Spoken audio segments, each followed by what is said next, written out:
ಬಾದಾಮಿ police ಠಾಣೆ PSI sub inspector Vithal Naik ಅವರ 39ನೇ ಹುಟ್ಟುಹಬ್ಬವನ್ನು ಅವರ ಅಭಿಮಾನಿಗಳು ಇಂದು ವೃದ್ಧಾಶ್ರಮ ಹಾಗೂ ಬಾದಾಮಿ ತಾಲೂಕು ಆಸ್ಪತ್ರೆ ಹಾಗೂ ಕೆರೂರು ಸರ್ಕಾರಿ ಆಸ್ಪತ್ರೆಗಳಿಗೆ ತೆರಳಿ ಹಣ್ಣು ಹಂಪಲು ವಿತರಿಸಿ ಸಾಮಾಜಿಕ ಕಳಕಳಿಯೊಂದಿಗೆ ಬಾದಾಮಿ ಪಿಎಸ್ಐ ವಿಠಲ್ ನಾಯ್ಕ್ ಅವರ ಹುಟ್ಟುಹಬ್ಬವನ್ನು ಅರ್ಥಪೂರ್ಣವಾಗಿ ಆಚರಣೆ ಮಾಡಿದರು.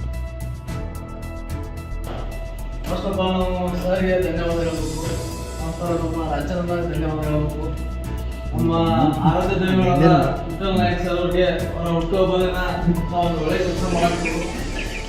ಅದ ಎಲ್ಲರೂ ನೀವು ನಮ್ಮ ತಂದೆ ತಾಯಿ ಇದ್ದಾಗ, ಇವರು ಸರ್ ನಿಮ್ಮ ತಂದೆ ತಾಯಿ ಇದ್ದಾಗ, ಈಗ ಮಾರ್ಚ್ 10ನೇ ತಾರೀಕು ಏನು ಈ ವರ್ಷ ನಾವು ಮಾಡಿದೀವಿ, ನೀವು ಪ್ರತಿ ವರ್ಷ ಮಾರ್ಚ್ 10ನೇ ತಾರೀಕು ನಮ್ಮ ಕಡೆಯಿಂದ ಏನು ಬರಬೇಕಲ್ಲ ಅವ್ರ ಹುಟ್ಟುಹಬ್ಬದ ಸಂಬಂಧ ನಾವು ಸರ್ಗೆ ತಲುಪಿಸ್ತೀವಿ. ಪ್ರತಿ ವರ್ಷ ಒಂದೇ ವರ್ಷ ಅಲ್ಲ, ಪ್ರತಿ ವರ್ಷನೂ ನಾವು ತಲುಪಿಸ್ತೇವೆ. ಒಂದು ಮಾತು ಕೊಡ್ತಾ ಇದ್ದೀನಿ. ಅದ ನಮ್ಮ ಸಾಹೇಬರಿಗೆ, ನಮ್ಮ ಕುಟುಂಬಕ್ಕೆ ನಿಂತ ಒಂದು ಆಶೀರ್ವಾದ ಇರ್ರಿ ಅಂತ ನಾವು ಬಿಡ್ಕೋತ ಚೆನ್ನಾಗಿದೆ. ಏನು ಸಮಸ್ಯೆ ಬಂದ್ರೆ ಸರ್ ಹೇಳ್ರಿ, ಸಮಸ್ಯೆಗೆ ಹೇಳಿದ್ರೆ 24/7 ನಾವು ಜವಾಬ್ದಾರಿ ಸರ್.